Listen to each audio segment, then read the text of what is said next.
ഗൂഡല്ലൂർ സ്വർഗസുന്ദരമായ നാട്, മൂന്ന് സംസ്ഥാനങ്ങളുടെ സംഗമഭൂമി, പ്രകൃതി അനുഗ്രഹിച്ചു തന്ന പുണ്യഭൂമി.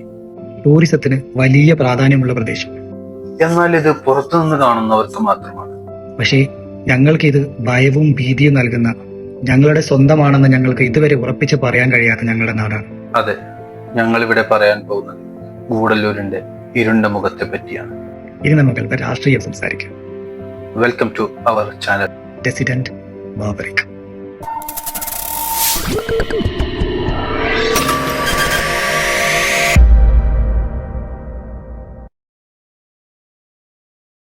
ഗൂഡല്ലൂർ നിയമസഭാ മണ്ഡലം 1967 രൂപീകൃതമായ ഈ നിയമസഭാ മണ്ഡലം 1,83,888 വോട്ടേഴ്സ് ഉള്ള ഈ മണ്ഡലം ഒരു SC റിസർവേഷൻ സീറ്റാണ്. എപ്പോഴും ശക്തമായ പോരാട്ടങ്ങൾ നടക്കാറുള്ള ഈ മണ്ഡലത്തിൽ 12 തിരഞ്ഞെടുപ്പുകളിലായി 6 തവണ DMKയും 4 തവണ ADMKയും ഓരോ തവണകളിലായി കോൺഗ്രസ് സ്വതന്ത്ര സ്ഥാനാർത്ഥികളും ജയിച്ചു വന്നിട്ടുണ്ട്. വ്യക്തമായ DMK മേൽക്കൈയുള്ള മണ്ഡലമാണ് എന്ന് പറഞ്ഞു കേട്ടിട്ടുണ്ടെങ്കിലും പലപ്പോഴും അടിപതരെ DMK നമ്മൾ ഇവിടെ കണ്ടിട്ടുണ്ട്. ടൂറിസം മേഖലയിൽ ഇത്രയും പൊട്ടൻഷ്യലുള്ള നമ്മുടെ നാട്ടിൽ ടൂറിസം എന്നുള്ളത് നടക്കാത്ത സ്വപ്നമായി നിലനിൽക്കുന്നത് എന്തുകൊണ്ടാണെന്ന് നിങ്ങൾ ആരെങ്കിലും ചിന്തിച്ചിട്ടുണ്ടോ? തീർച്ചയായിട്ടും അതിന് കാരണം നമ്മൾ തന്നെയാണ്. നമ്മുടെ പ്രശ്നങ്ങൾ എന്തൊക്കെയാണ്, നമ്മൾ അതിനെപ്പറ്റി സംസാരിക്കാറുണ്ടോ? ഒരിക്കലുമില്ല. എന്താണ് നമ്മുടെ മണ്ഡലത്തിലെ പ്രശ്നങ്ങൾ എന്ന് നമ്മൾ ആദ്യം മനസ്സിലാക്കണം. എന്നിട്ട് അതിനെക്കുറിച്ച് സംസാരിക്കണം. എത്ര പേര് സംസാരിക്കുന്നുണ്ട് നമ്മുടെ മണ്ഡലത്തിലെ പ്രശ്നങ്ങളെ പറ്റി? സൗജന്യവും ഇലക്ഷൻ ആയാൽ ആരാണ് വോട്ടിന് കൂടുതൽ ക്യാഷ് തരുന്നത് എന്നും ചിന്തിക്കുന്ന ഒരു പറ്റം ജനങ്ങളാണ് നമ്മുടെ നാടിന്റെ ശാപം.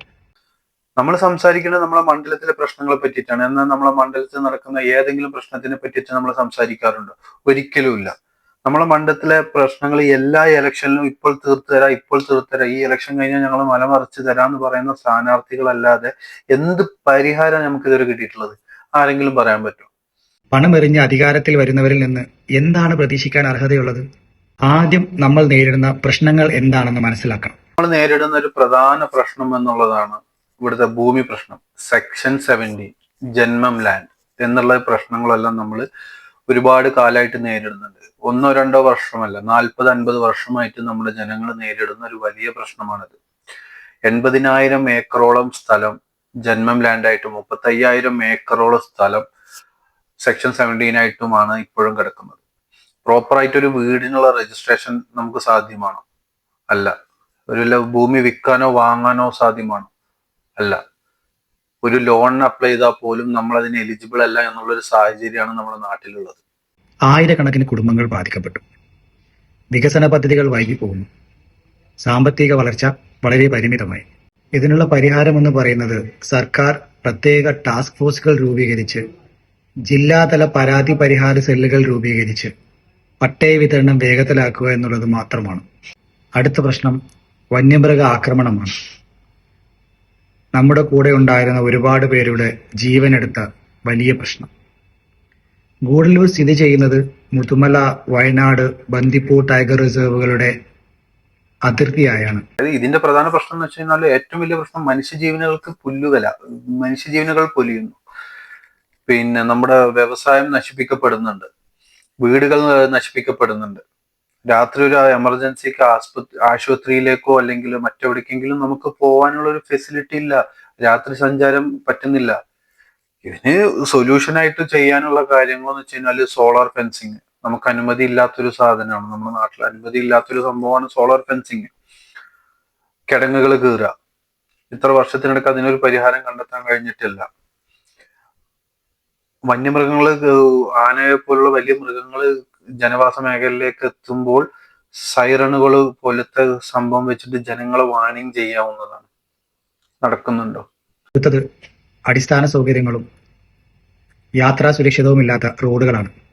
ഗൂഡല്ലൂരിൽ നിന്ന് ഊട്ടിയിലേക്കായിക്കോട്ടെ, കോഴിക്കോടിലേക്കായിക്കോട്ടെ, മൈസൂരിലേക്കായിക്കോട്ടെ പോകുന്ന വഴികൾ ഈ ഇലക്ഷനോടനുബന്ധിച്ച് പാച്ച് വർക്കുകൾ ചെയ്തതുകൊണ്ട് ഇത്രയും കാലം ജനങ്ങൾ അനുഭവിച്ച ദുരിതങ്ങൾ മറന്നുപോകുമെന്നാണോ കരുതിയത്? ഇതിന് പരിഹാരമായിട്ട് ചെയ്യാനുള്ള കാര്യം എന്ന് പറഞ്ഞു കഴിഞ്ഞാല്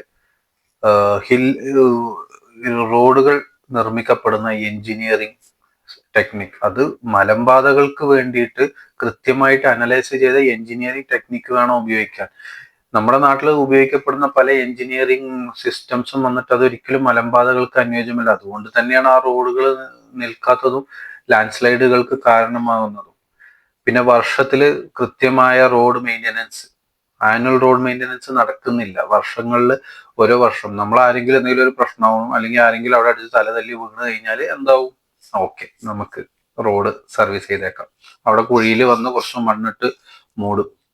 താറ് മിക്സ് ചെയ്ത മണ്ണ് എന്ന് പറയണം, കാരണം കറുത്ത നിറണ്ടെന്നല്ലാതെ താറിന്റെ ഗുണമൊന്നുമില്ല. പിന്നെ വന്നു വെച്ചാൽ നമ്മുടെ നാട്ടിൽ ഒരു emergency land slide response team, അതായത് എന്തൊരു ലാൻഡ് സ്ലൈഡ് നടന്നു കഴിഞ്ഞാലും പെട്ടെന്ന് റിയാക്ട് ചെയ്യാൻ പറ്റുന്ന ഒരു ലാൻഡ് സ്ലൈഡ് ടീമിനെ ഗവൺമെന്റ് അസൈൻ ചെയ്യണം. അതൊക്കെയാണ് ഇതിനുള്ള സൊല്യൂഷൻസ്. അടുത്ത വലിയ പ്രശ്നം ആരോഗ്യ കേന്ദ്രങ്ങളുടെ കുറവാണ്. നമ്മുടെ നാട്ടിലൊരു മൾട്ടി സ്പെഷ്യാലിറ്റി ഹോസ്പിറ്റൽ ഉണ്ടോ, അല്ലെങ്കിൽ ഒരു എമർജൻസി കെയർ ഉണ്ടോ? ഒരു അത്യാഹിതം വന്നാൽ ഈ ഊട്ടി കോഴിക്കോട് റോഡുകളിലൂടെ ഓടിയെത്തി എത്ര പേർക്ക് സമയത്ത് ചികിത്സ കിട്ടുന്നുണ്ട്? നമ്മുടെ നാട്ടിലുള്ള ഒരു ഗവൺമെന്റ് ഹോസ്പിറ്റലിന്റെ നിലവാരം എന്താണ്? രോഗികൾക്ക് വെള്ളമില്ല, താമസിക്കാൻ സൗകര്യമില്ല, ആവശ്യ സമയത്ത് ഡോക്ടർമാരില്ല. എന്നാലോ നമ്മുടെ നാട്ടിലൊരു ഹോസ്പിറ്റൽ ഉണ്ട് താനും. ഇതെല്ലാം എന്നാണ് മാറുന്നത്? ഗൂഡല്ലൂർ ഹോസ്പിറ്റല് ജില്ലാ ആശുപത്രിയായിട്ട് തരം ഉയർത്തിയത്, തരം താഴ്ത്തിയതെന്ന് വേണമെങ്കിൽ പറയാം. പുതിയ 2 ബിൽഡിംഗ് കെട്ടിയിട്ടു എന്നല്ലാതെ ഒരു ഫെസിലിറ്റീസ് പോലും ഇല്ല എന്നുള്ളതാണ് സത്യം. സംഭാവനകൾ സ്വീകരിച്ചു വാങ്ങിയ ഡയാലിസിസ് മെഷീൻ പോലും ഊട്ടിയിലേക്ക് ഷിഫ്റ്റ് ചെയ്തപ്പെട്ട ഒരു അവസ്ഥയാണ്. വളരെ ദയനീയമായ അവസ്ഥയിലാണ്. പ്രസവവാഹനകത്ത് നായി പ്രസവിച്ച് കിടക്കുന്ന ഒരു സാഹചര്യം, തെരുവ് നായ്ക്കൾ പ്രസവിച്ച് കിടക്കുന്ന ഒരു സാഹചര്യം, പാമ്പുകളുടെ ഭീഷണി, വന്യമൃഗങ്ങളുടെ ഭീഷണി. എന്ത് ധൈര്യത്തിലാണ് സർക്കാർ ആശുപത്രിയിലേക്ക് പോവാന്നുള്ളത് ചിന്തിച്ചു നോക്കിയാൽ മതി. അതിലുപരി അവരുടെ പെരുമാറ്റം പറയാനില്ല, പറയാൻ വാക്കുകളില്ല. അത്ര നല്ല പെരുമാറ്റമാണ്. അവിടെ പോയി അവിടെ അനുഭവിച്ചവർക്ക് മാത്രമേ അവിടുത്തെ സിറ്റുവേഷൻ അറിയുള്ളൂ. ആ ഹോസ്പിറ്റല് ശരിക്കും അത് ഒഴിവാക്കിയിട്ട് പുതിയൊരു മൾട്ടി സ്പെഷ്യാലിറ്റി ഹോസ്പിറ്റൽ കുറച്ചുകൂടി ജനങ്ങൾക്ക് ഈ എത്തിപ്പെടാൻ പറ്റുന്ന ഒരു സ്ഥലത്താക്കി മാറ്റുകയാണ് ഏറ്റവും വേണ്ടിയ സൊല്യൂഷൻ. 24/7 ambulance service സജ്ജമാക്കണം. നമുക്ക് ഒരു ആംബുലൻസ് സർവീസ് പോലും കൃത്യസമയത്ത് കിട്ടുന്നില്ല എന്നുള്ള ഒരു വലിയ സത്യം നമ്മൾ മനസ്സിലാക്കണം. രാത്രി കാലങ്ങളിൽ നമുക്ക് ഹോസ്പിറ്റലിൽ പോകാൻ വേറൊരു വഴിയുമില്ല. എന്നാൽ നമ്മൾ ഉദ്ദേശിക്കുന്ന സ്ഥലങ്ങളിലേക്ക് നമ്മുടെ റോഡ് ഫെസിലിറ്റിയോ കാര്യങ്ങളോ ഒന്നുമില്ല. അപ്പോൾ ആംബുലൻസിനാൽ എത്തിപ്പെടാൻ പറ്റാത്ത ഒരുപാട് മേഖലകളുണ്ട്. അത്തരത്തിലുള്ള പ്രശ്നങ്ങൾക്ക് സൊല്യൂഷൻ കണ്ടെത്തി തരണം. ഇത് നമ്മൾ നേരിടുന്ന ഏറ്റവും വലിയ പ്രശ്നമാണ് വിദ്യാഭ്യാസ മേഖലയിൽ നേരിടുന്ന പ്രശ്നങ്ങൾ. കോഴിപ്പാലം ഗൂഡല്ലൂരിലുള്ള ഒരു ആർട്സ് കോളേജും താളൂരിലുള്ള നീലഗിരി കോളേജും ഒഴിവാക്കിയത്, അതിൽ കൂടുതലും താളൂർ നീലഗിരി കോളേജിൽ പഠിക്കുന്നത് സുൽത്താൻ ബത്തേരി വയനാട് ഭാഗത്തു നിന്നുള്ളതാണ്. കോളേജ് മാത്രമേ തമിഴ്നാട്ടിലുള്ളൂ. കൂടുതൽ സ്റ്റുഡൻസ്, മെജോറിറ്റി ഓഫ് സ്റ്റുഡൻസ് കേരളത്തിൽ നിന്നുള്ളവരാണ്.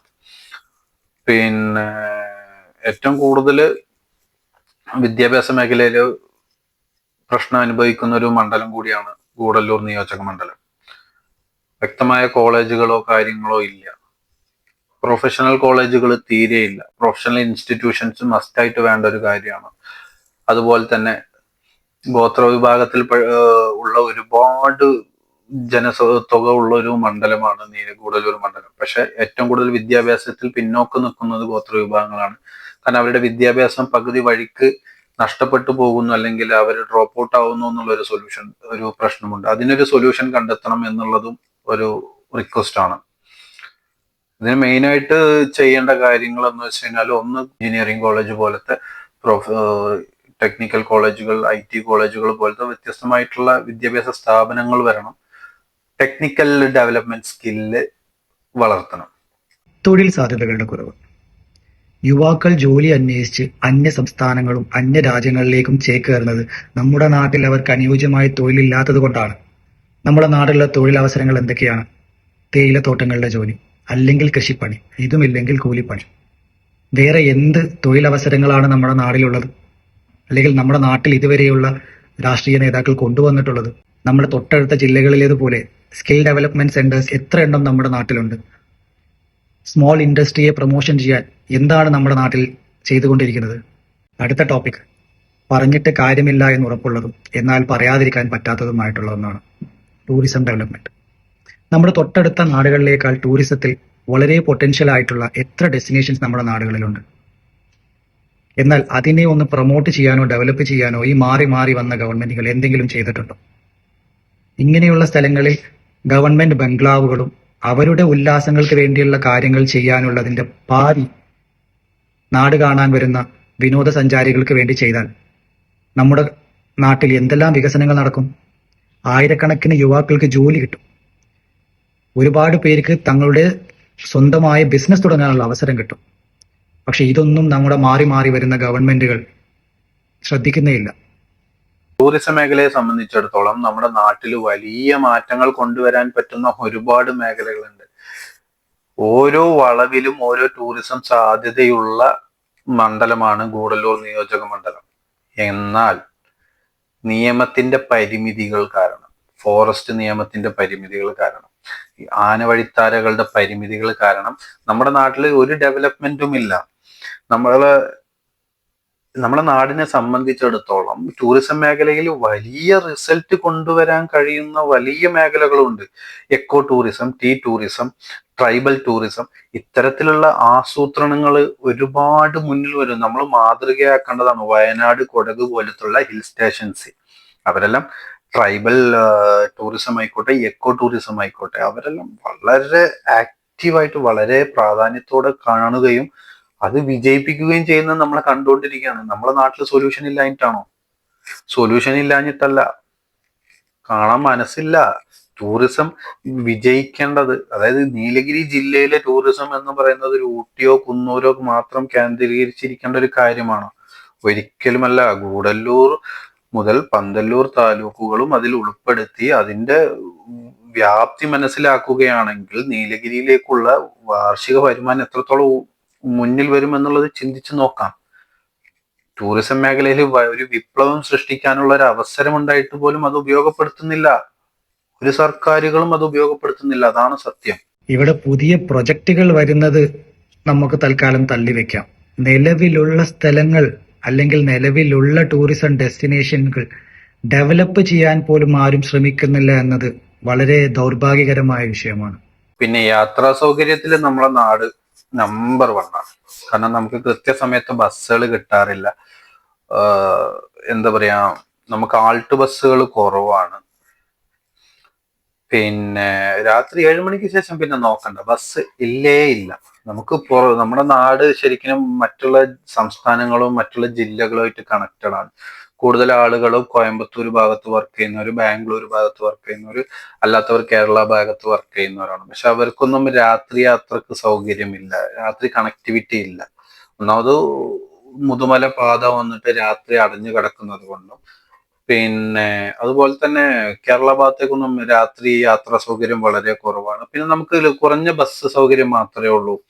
പാട്ടവയൽ ഭാഗത്തായിക്കോട്ടെ, താളൂർ ഭാഗത്തേക്കായിക്കോട്ടെ, എല്ലമല, ഓവേലി ഭാഗത്തേക്കുള്ള രാത്രി യാത്രകൾ വളരെ വളരെ വളരെ വിഷമം അനുഭവിക്കുന്ന ജനങ്ങളാണ്. ഓവേലി ഭാഗത്തെല്ലാം ഒഴിവാക്കിയ അവസ്ഥയാണ്, സർക്കാർ ഒഴിവാക്കിയതാണ്. അവിടുത്തെ ജനങ്ങൾ ഡെവലപ്മെന്റ് എന്താണെന്ന് അറിയുന്ന പോലുമില്ല, കണ്ടിട്ട് പോലുമില്ല എന്നുള്ളതാണ് സത്യം. നിലവിലെ സാഹചര്യം അനുസരിച്ചിട്ട് നമ്മുടെ ട്രാൻസ്പോർട്ട് സിസ്റ്റത്തിന്റെ മെയിൻ പ്രശ്നം എന്ന് പറഞ്ഞു കഴിഞ്ഞാൽ ഒരുപാട് ആദിവാസി മേഖലകൾ ജനജീവിതങ്ങളുമായിട്ട് ബന്ധിപ്പിക്കുന്നില്ല എന്നുള്ളതാണ്. അവർ ക്വാറന്റൈൻ ചെയ്ത പോലെ ഒറ്റപ്പെട്ട് കിടക്കുകയാണ്. അവരെയും ജനങ്ങളിലേക്ക് എത്തിക്കാനും ജനജീവിതവുമായിട്ട് പങ്കാളിത്തം അർഹിക്കുന്ന രീതിക്കുള്ള സർവീസുകളാണ് നമുക്ക് ശരിക്കും കൂടുതലും വേണ്ടത്. അതിനുള്ള പരിഹാരം കണ്ടെത്തണം. അതുപോലെ തന്നെ കൃത്യമായിട്ട് ഒരുപാട് ഹിൽ ട്രാൻസ്പോർട്ട് പ്ലാനിങ് എന്ന് പറയുന്ന ഒരു സംഭവമുണ്ട്. മലയോര മേഖലയിലേക്കുള്ള സർവീസുകളുടെ കൃത്യമായ പ്ലാനിങ് ഇവിടെ ഗൂഡല്ലൂർ താലൂക്കിനെ സംബന്ധിച്ചിടത്തോളം വളരെ അത്യാവശ്യമുള്ള ഒരു കാര്യമാണ് ഗൂഡല്ലൂർ നിയോജക മണ്ഡലത്തിൽ. അതുപോലെ തന്നെ ഒരുപാട് പുതിയ ബസ്സുകൾ അനുവദിക്കണം. ഇപ്പോഴും ഗവൺമെന്റ് ബസ്സുകളിൽ വളരെ വിരളം പുതിയ ബസ്സുകൾ മാത്രമേ വരാറുള്ളൂ. അവിടെയും ഇവിടെയൊക്കെ ഓടിത്തേഞ്ഞ ബസ്സുകളാണ് നമ്മുടെ നാട്ടിലേക്ക് എപ്പോഴും കിട്ടാറുള്ളത്. ആ ഒരു സിസ്റ്റം മാറി നമുക്കും വേണം. അതുപോലെ തന്നെ നമ്മൾ SETC പോലത്തെ വലിയ മേജർ സർവീസുകൾ നമ്മളെ ഗൂഡല്ലൂർ ആക്ടിവേറ്റ് ചെയ്തിട്ട് ചെയ്യാവുന്ന കാര്യങ്ങളാണ്. അടുത്തത് ട്രൈബൽ കമ്മ്യൂണിറ്റിയുടെ വികസനമാണ്. പണിയ, കുറുമ്പ, കാട്ടുനായ്ക്കൻ ഇങ്ങനെയുള്ള വളരെ പഴക്കം ചെന്ന ഒരുപാട് ആദിവാസി സമൂഹങ്ങൾ താമസിക്കുന്ന നമ്മുടെ നാട്ടിൽ അവരുടെ വിദ്യാഭ്യാസം, ആരോഗ്യം, അവരുടെ ഭൂമിയിലുള്ള അവകാശങ്ങൾ അല്ലെങ്കിൽ അവരുടെ ജോലി, ഇങ്ങനെയുള്ള കാര്യങ്ങൾക്ക് വേണ്ടി മാറി മാറി വന്ന സർക്കാരുകൾ എന്താണ് ചെയ്തിട്ടുള്ളത്? അവരെ ഉപദ്രവിക്കുകയല്ലാണ്ട് അവർക്ക് വേണ്ടി എന്ത് ഉപകാരമാണ് ചെയ്തിട്ടുള്ളത്? ഈ പറയാനുള്ളത് കൃഷിയെ പറ്റിയാണ്. കൃഷിയെപ്പറ്റി നമ്മുടെ നാട്ടിൽ എന്താണ് പറയാൻ പറ്റുക? തേയില, കുരുമുളക്, കാപ്പി, കാടമം, ഇതല്ലാണ്ട് വേറെ എന്ത് കൃഷി ചെയ്താലും വന്യമൃഗങ്ങൾ നശിപ്പിക്കും. ഈ മേൽ പറയപ്പെട്ട കൃഷികൾ വരെ നമുക്ക് പരിപാലിച്ചു കൊണ്ടുപോകാൻ പറ്റാത്ത അവസ്ഥയാണ് നമ്മുടെ നാട്ടിലുള്ളത്. വന്യമൃഗ ശല്യം എന്ന് കൺട്രോളിൽ വരുന്നു അതുവരെ കൃഷി എന്നുള്ളത് നമ്മുടെ നാട്ടുകാർക്ക് ചിന്തിക്കാൻ കൂടെ പറ്റാത്ത ഒരു കാര്യമാണ്. വളരെ പ്ലാനിങ്ങോട് കൂടി ഗൂഡല്ലൂരിനെ നമ്മൾ ഡെവലപ്പ് ചെയ്യുകയാണെങ്കിൽ ഗൂഡല്ലൂര് ഒരു ടൂറിസം ഹബ്ബായും ഹിൽ ട്രേഡ് സെന്ററായിട്ടും എക്കോ ടൂറിസം ഡെസ്റ്റിനേഷനായും ടീ ടൂറിസം ക്യാപിറ്റലായും നമുക്ക് മാറ്റാൻ കഴിയും. ഇനി എന്തായാലും നമുക്ക് അടുത്ത എപ്പിസോഡിൽ, ഈ എപ്പിസോഡ് ഇവിടെ വൈൻഡ് ഓഫ് ചെയ്യാണ്. അടുത്ത എപ്പിസോഡിൽ നമുക്ക് ഇനി സ്ഥാനാർത്ഥികളെ പറ്റി പരിചയപ്പെടാം. ആരൊക്കെയാണ് നമ്മുടെ സ്ഥാനാർത്ഥികളെന്നും കഴിഞ്ഞ വർഷങ്ങളിൽ അവരുടെ പെർഫോമൻസ് എന്തായിരുന്നു എന്നുള്ള കാര്യങ്ങളെ കുറിച്ചൊക്കെ നമുക്ക് അടുത്ത എപ്പിസോഡിൽ പരിചയപ്പെടാം. Signing off, resident മാവരിക്ക.